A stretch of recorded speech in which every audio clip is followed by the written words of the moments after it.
Party में wait कर रही थी। तभी हम वहाँ पर टॉम की मॉम कैरल और डैड बेन वहाँ पर पहुँचते हैं। उन्हें देख डार्सी बहुत खुश हो जाती है, उनके गले मिलती है। कैरल बताती है कि आज का दिन उनकी लाइफ का बेस्ट है। वो डार्सी को एक गिफ्ट देती है और कहती है कि खोल कर देखो। इसके बाद हम देखते हैं कि वो बोर्ड वाला आदमी टॉम ही था जिसकी आज शादी थी। उसे पता चलता है कि उसकी मॉम डैड पार्टी में पहुंच गए, इसलिए टेंशन में था। कार को स्पीड में चलाने के लिए कहता है। फिर हम देखते हैं कि उस गिफ्ट बॉक्स में बड़े साइज की एक नाइफ थी। डार्सी काफी खुश हो जाती है। इसके बाद वहाँ पर डार्सी के डैड रॉबर्ट अपनी गर्लफ्रेंड कैट के साथ आते हैं। डार्सी उन्हें देख काफी खुश थे, उनकी गले मिलती है। फिर बेन सबसे मिले। बेन की गर्लफ्रेंड को देखकर डार्सी की मॉम थोड़ा सा अपसेट दिखती है। डार्सी कैट से मिलती है और कैट ने कहा कि तुम्हारी वेडिंग पार्टी में आकर मुझे बहुत अच्छा लग रहा है। तभी डार्सी की मॉम ने कहा कि मुझे टॉयलेट जाना है। कैरल भी उसके साथ टॉयलेट जाती है। इस बिहेवियर को देखकर डार्सी कैट को सॉरी कहती है। फिर हम देखते हैं कि टॉम भागते हुए डार्सी के पीछे से गले लग जाता है। इसके बाद टॉम ने रॉबर्ट से बातें की। रॉबर्ट उन्हें कहते हैं तुम लोगों को अगर कोई हेल्प चाहिए तो मैं कर सकता हूँ। डार्सी ने कहा कि पैसे सब कुछ नहीं होता। इसके बाद सब लोग पार्टी में एंजॉय करते हैं। डार्सी टॉम से कहती है कि तुम्हारी मॉम ने मुझे नाइफ गिफ्ट की है, ये तुम्हारी खानदानी नाइफ है। इसके बाद तो दोनों गले मिलते हैं और किस करते हैं। अगले सीन में हम देखते हैं कि एक हेलीकॉप्टर उनके बैकयार्ड में लैंड करता है। इसे शॉन नाम का एक आदमी नीचे उतरता है। ये डार्सी का एक्स बॉयफ्रेंड था। डार्सी के डैड ने शॉन को इनवाइट किया था। डार्सी नहीं चाहती थी कि वो इस पार्टी में आए। रॉबर्ट शॉन से मिलता है। इसके बाद शॉन डार्सी को जाकर अपने गोद में उठा लेता है। इसके बाद डार्सी शॉन को टॉम से इंट्रोड्यूस करती है। यहाँ वो दोनों एक दूसरे को देखकर काफी खुश थे। पार्टी में डार्सी और टॉम एक दूसरे के बारे में बहुत अच्छी बातें करते हैं, एक दूसरे का साथ निभाने का वादा करते हैं। इसके बाद तो दोनों अपने कमरे में थे। टॉम कुछ काम कर रहा था, डार्सी बेड पर थी। डार्सी टॉम को अपने पास बुलाती है और दोनों करीब आकर डार्सी टॉम से बात कर रही थी कि हमें इतनी ग्रैंड वेडिंग नहीं करनी चाहिए थी, उसे एक छोटी सी वेडिंग चाहिए थी। तभी वहाँ पर कैरल आ जाती है। उन दोनों को इन हालत में देखकर समझ जाती है कि ये दोनों करीब आ रहे हैं और उनसे कहती है कि शादी के पहले ब्राइड और ग्रूम इन दोनों को साथ में नहीं सोना चाहिए, एक अपशगुन माना जाता है। इसके बाद फिर टॉम अपने डैड के साथ सो जाता है। अगली सुबह दोनों रेडी होने लगते हैं। बाकी लोग सारे अरेंजमेंट में लग गए। दूसरी तरफ हम देखते हैं कि एक पायरेट ग्रुप की नजर इस आइलैंड पर थी। वो लोग इस पर अटैक करने वाले थे। अगले सीन में डार्सी रेडी हो रही थी। उसका वेडिंग ड्रेस देखकर सब लोग बहुत खुश हो जाते हैं, पर डार्सी को ड्रेस से बहुत प्रॉब्लम था। ये बहुत ही अनकंफर्टेबल लग रहा था। हम देखते हैं कि टॉम भी रेडी हो रहा था। तभी डार्सी का उसे मैसेज आता है, वो उससे मिलना चाहती थी। दूसरी तरफ अब पायरेट्स भी हमला करने के लिए रेडी हो गए थे। टॉम फिर डार्सी से मिलने के लिए जाता है। वो एक दूसरे से बात करते हैं और बात करते करते वो झगड़ने लग गए। डार्सी कहती है कि मैंने तुमसे कहा था कि मुझे एक नॉर्मल वेडिंग चाहिए, इतनी ग्रैंड नहीं। वो दोनों बहुत एंग्री हो गए। डार्सी गुस्सा हो जाती है और टॉम को चाटा मार देती है। उसकी रिंग उसके मुंह पर फेंक कर वहां से चली गई। उसी मोमेंट पर आइलैंड पर पायरेट आ गए। सब लोग पैनिक हो जाते हैं और भागने लगते हैं। सब पायरेट्स ने लोगों को पकड़ लिया था। टॉम उन्हें नोटिस कर लेता है और भागकर डार्सी के पास आ जाता है। पायरेट्स ने सब लोगों को बंदी बनाकर स्विमिंग पूल में डाल दिया था। वो सब लोगों के नाम के स्टिकर उन पर चिपका देते हैं, बस डार्सी और टॉम को छोड़कर। टॉम फिर डार्सी के पास आता है। डार्सी रूम लॉक कर देती है, उसकी बात नहीं सुनती। टॉम फिर एक पायरेट को अपनी ओर आते देखता है। वो जल्दी से दरवाजा तोड़कर डार्सी के पास आ गया। उसे कहता है कि हम लोगों को पुलिस को कॉल करना चाहिए, लेकिन वाईफाई और नेटवर्क सब कुछ बंद है। वो दोनों मिलकर फिर प्लान बनाते हैं। टॉम पायरेट का कपड़ों से फेस ढकेगा और डार्सी उस पर स्प्रे कर देगी। वो पायरेट जैसे ही अंदर आता है, टॉम कपड़े से फेस को पकड़ लेता है, लेकिन डार्सी गलती से टॉम पर ही स्प्रे कर देती है। इसके बाद पायरेट ने उन दोनों को पकड़ लिया और बॉस के पास लेकर जाता है। नेक्स्ट सीन में हम देखते हैं कि पायरेट का लीडर रॉबर्ट से बात करता है। कहता है कि मुझे $45 मिलियन चाहिए,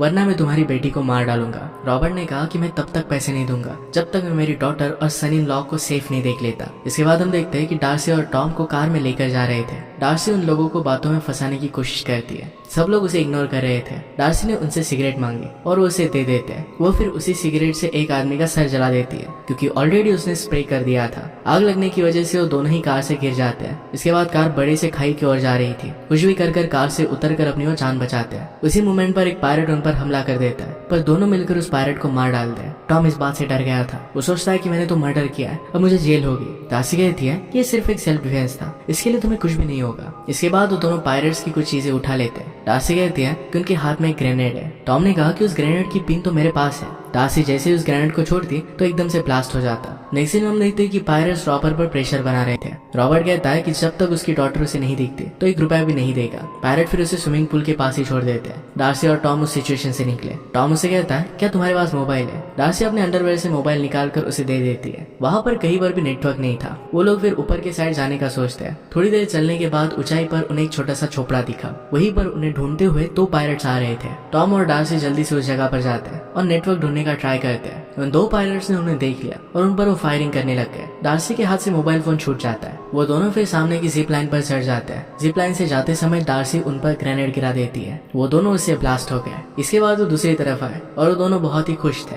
लेकिन अंदर से वो काफी दुखी थे क्योंकि आज उनका वेडिंग डे था और ये सब कुछ खराब हो गया था। पुलिस भी आइलैंड के दूसरी तरफ थे। इसके बाद वो ब्रिज के पास आते हैं जहाँ उन्हें सारे केस दिखते हैं। उन्हें लग रहा था कि सारी गलती उन्हीं की है, इससे वो अपसेट हो जाते हैं। इसके बाद उन्होंने सोचा कि पहले उन्हें रस्सी खोलनी पड़ेगी। फिर वो छुप कर किचन की ओर जाते हैं। यहाँ पर उन्हें टॉम की मॉम की नाइफ मिली, पर इस नाइफ से रस्सी काट नहीं पाएंगे। वो लोग कुछ ढूंढने लग गए थे, तभी टॉम एक मशीन से रस्सी तोड़ देता है। इससे उसे ब्लीडिंग होने लग गई। ये देखकर डार्सी को चक्कर आकर बेहोश हो जाती है। टॉम फिर उसे एक जगह पर छुपा देता है। तभी वहां पर पायरेट आ जाते हैं। पायरेट आकर डार्सी को लात मारता है। तभी डार्सी बेहोशी से उठ गई। पायरेट को देखकर सरप्राइज हो जाती है। तभी टॉम पीछे से आकर उस पर अटैक करता है और उसे मार डालता है। डार्सी कहती है, मुझे लगा था कि तुम मुझे छोड़कर चले गए हो। टॉम कहता है कि मैं तुम्हें छोड़कर कभी नहीं जाऊंगा। इसके बाद डार्सी अपने ड्रेस को काट देती है ताकि वो कंफर्टेबल फील कर सके। वो दोनों फिर छुपते हुए मैनेजर के कैबिन में चले जाते हैं। वहां पर उन्हें एक पीसी दिखता है। वो ऑनलाइन पुलिस को बुलाने का ट्राई करते हैं, लेकिन फिर से नेटवर्क ना होने की वजह से डिसअपॉइंट हो गए। उन्हें आवाज आई और नीचे बेसमेंट से मैनेजर की सेक्रेटरी उन्हें नीचे बुलाती है। वहाँ का मैनेजर गुस्से में कहता है कि यहाँ पर पायरेट्स आते रहते हैं और इस बार काफी जल्दी आ गए। इस बात पर डार्सी बहुत ज्यादा गुस्सा हो जाती है। कहती कि तुम लोगों ने हमें पहले क्यों नहीं बताया। मैनेजर की सेक्रेटरी कहती है कि मैंने सब टॉम को बताया था, पर टॉम माना ही नहीं। डार्सी ने गुस्सा होकर टॉम से कहा कि तुमने मुझे क्यों नहीं बताया। वो दोनों भी फिर से झगड़ने लग जाते हैं। डार्सी टॉम से कहती है कि हमेशा तुम लोगों के लिए जरा ज्यादा ही एफर्ट्स करते हो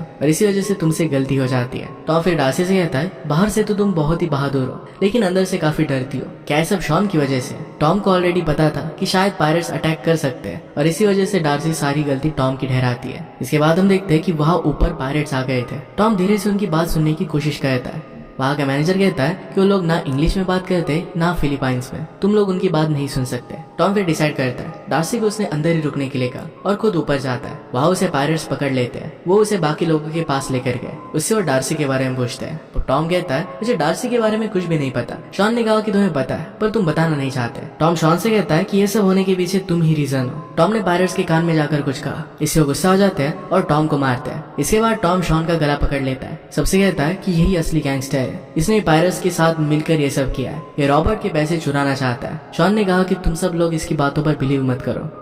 टॉम कहता है कि मुझे पायरेट के पॉकेट से शॉन का कार्ड मिला। यही कार्ड देखने के लिए एक आदमी टॉम के पॉकेट से कार्ड निकालता है। सबने देखा और रॉबर्ट शॉन से काफी गुस्सा हो गया। तभी शॉन टॉम पर गन लगा देता है। टॉम कहता है कि तुम्हारी असलियत सामने आ ही गई। नेक्स्ट सीन में हम देखते हैं कि मैनेजर टॉम की चिट्ठियां पढ़ता है। उसने डार्सी के लिए लिखी थी। वो रियलाइज करती कि टॉम बहुत ही अच्छा है, लेकिन डार्सी ने उतनी ज्यादा उसकी कभी परवाह नहीं की। फिर डार्सी अग्रेसिव होकर गन उठा लेती है और डिसाइड कर लेती है कि वो टॉम को बचा कर रहेगी। इसके बाद शॉन टॉम के पास आता है और डार्सी का उसे पता पूछता है। टॉम कहता है कि मुझे नहीं पता, हम लोग तब तक साथ में थे जब तक कार नीचे नहीं गिर गई। वो कहता है कि उसके बाद से डार्सी लापता हो गए। शॉन कहता है कि मैं उसे खुद से ढूंढ लूंगा। फिर शॉन कैट को भी अपने साथ लेकर जाता है क्योंकि रॉबर्ट उसे कुछ कर ना सके। इसके बाद डार्सी टॉम के सामने आती है। उसे कहती है कि मैं तुम्हें खोना नहीं चाहती। उससे वो माफी मांगती है। टॉम ने उसे माफ कर दिया, लेकिन तभी वहाँ पर पायरेट्स आ जाते हैं। उसे भी उन्होंने पानी में डाल दिया। डार्सी कहती है कि यहाँ पर तो सब लोग हैं, पर कैट नहीं दिख रहे। तभी एक आदमी पीछे से आता है। कहता है कि लास्ट नाइट उसने शॉन और कैट को किस करते हुए देखा था। उसने उनकी वीडियो बना ली थी। ये देखने के बाद रॉबर्ट का दिल टूट जाता है। अगले सीन में हम देखते हैं कि शॉन और कैट हेलीकॉप्टर से कार के एक्सीडेंट की जगह ढूंढते हैं। कैट शॉन का हाथ पकड़ लेती है और शॉन एकदम से चिल्लाते हुए नीचे की ओर देखता है। उसने एक्सीडेंट की जगह देखी। ये देखने के बाद शॉन काफी टेंशन में आ जाता है। उसे लगता है कि डार्सी एक्चुअल में मर गई है। पायरेट का लीडर शॉन से कहता है कि तुमने तो मुझसे कहा था कि तुम मुझे रिच बना दोगे।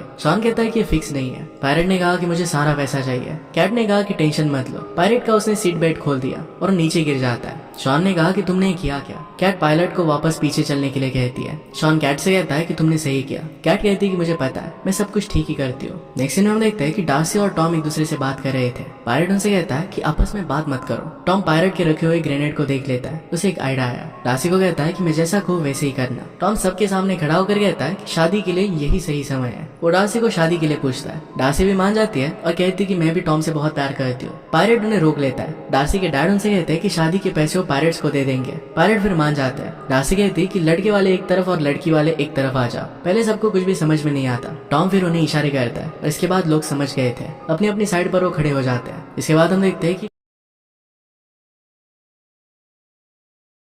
एक औरत डार्सी को फूलों का हार सर पर पहनाती है। डार्सी फिर अपने डैड के साथ टॉम के पास आने लग गए। शादी का माहौल दिखाने के लिए सब लोग सिंग करना शुरू करते हैं। डार्सी टॉम के साथ आ जाती है। सब लोग बहुत ही खुश हो गए थे। पायरेट भी खुश दिख रहे थे। तभी टॉम ने आंखों से मैनेजर की सेक्रेटरी को इशारा किया और पायरेट्स पर हमला कर दिया। तभी डार्सी ने पायरेट का ग्रेनेड ले लिया और वो कहते कि इस ग्रेनेड से सब लोग मर जाएंगे। डर से पायरेट्स नीचे झुक जाते हैं। पायरेट्स दूर भाग गए और फिर फायर करने लग गए। सब लोग वहां से भागने लगते हैं। कैरोल ने गन उठा ली ताकि किसी को कुछ भी हो ना पाए। फिर वो गोली चलाने लग गई। डर कर पायरेट्स बेंच के पीछे छुप जाते हैं। टॉम के हाथ में एक बेसबॉल बैट थी। उसने डार्सी से कहा कि मेरी ओर ग्रेनेड फेंको। डार्सी ने ग्रेनेड टॉम की ओर फेंक दिया। टॉम बैट से ग्रेनेड को हिट करता है। ग्रेनेड जाकर पायरेट के पास फूटा। वहां से कलर्स निकलने लग गए। सब शॉक हो गए और बाहर की ओर जाने लग गए। हम देखते हैं कि कैट और शॉन इस ब्लास्ट को देख लेते हैं। कैट उसे कहती है कि वहां पर काफी सारे पायरेट्स मारे गए हैं। शॉन कैट से कहता है कि मुझे सिर्फ एक मौका चाहिए। कैट कहती कि ठीक है। शॉन फिर उसे किस कर लेता है। टॉम और डार्सी ने सब लोगों को बाहर निकाल दिया। टॉम अपनी मॉम से कहता है कि आप सबका ध्यान रखना। डार्सी भी उनसे कहती है कि नाइफ देने के लिए आपका शुक्रिया। वो दोनों फिर भागते हुए बोट की तरफ जाते हैं। वहां पर एक पायलट पहले से बैठा था। दोनों प्लान बनाते हैं और टॉम छुप जाता है। फिर डार्सी उसके पास घायल होने की एक्टिंग करते हुए जाती है।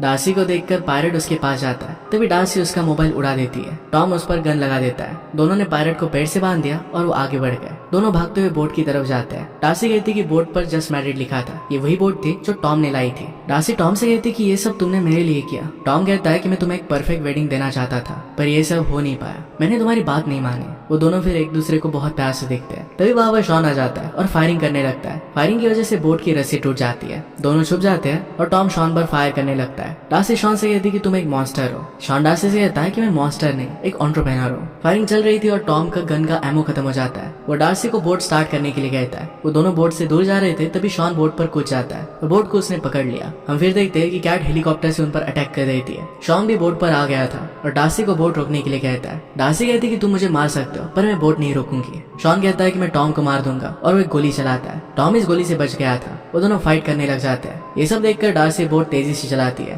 इससे वहां का पैराशूट खुल जाता है। शॉन और टॉम उस पर लटक जाते हैं। कैट हेलीकॉप्टर से डार्सी पर फायर करने लगती है। डार्सी एक जगह पर छिप गई। टॉम तभी अपने पॉकेट से डार्सी के नकली बाल निकालता है और स्लाइड करते हुए बोट पर नीचे आ गया। कैट उन पर तभी भी फायरिंग कर रही थी। वो दोनों फिर नाइफ की मदद से पैराशूट की रस्सी काट देते हैं। ये पैराशूट कटकर हेलीकॉप्टर से टकरा जाता है और एक बड़ा ब्लास्ट हुआ। इसके बाद वो दोनों बोट पर लेटकर आराम करते हैं। कुछ समय बाद बोट आइलैंड पर पहुंच गए। इसके बाद डार्सी और टॉम फिर से नई शुरुआत करते हैं। टॉम अपनी रिंग डार्सी को देता है। डार्सी खुशी खुशी उस प्रपोजल को एक्सेप्ट करती है। डार्सी कहती है कि मैं पूरी जिंदगी तुम्हारे साथ ही बिताना चाहती हूँ। इसके बाद वो रिंग पहन लेती है। वो दोनों गले मिलते हैं। नेक्स्ट सीन में देखते हैं पुलिस ने सारे पायरेट्स को पकड़ लिया था। सब लोग डार्सी और टॉम की वेडिंग में हाजिर थे। वो दोनों वेडिंग में एक दूसरे को किस करते हैं। इसी के साथ ही मूवी एंड हो जाती है। अगर आपको एक्सप्लेनेशन अच्छा लगता है तो प्लीज लाइक और कमेंट जरूर कर दीजिएगा। बहुत सारी मूवीज लेकर आते रहता हूँ, तो प्लीज चैनल को सब्सक्राइब कर दीजिए और बेल नोटिफिकेशन आइकन मत भूलिएगा। हम फिर से मिलेंगे और एक नए मूवी के साथ। तब तक के लिए थैंक यू और आप अपने आप का ख्याल रखिए।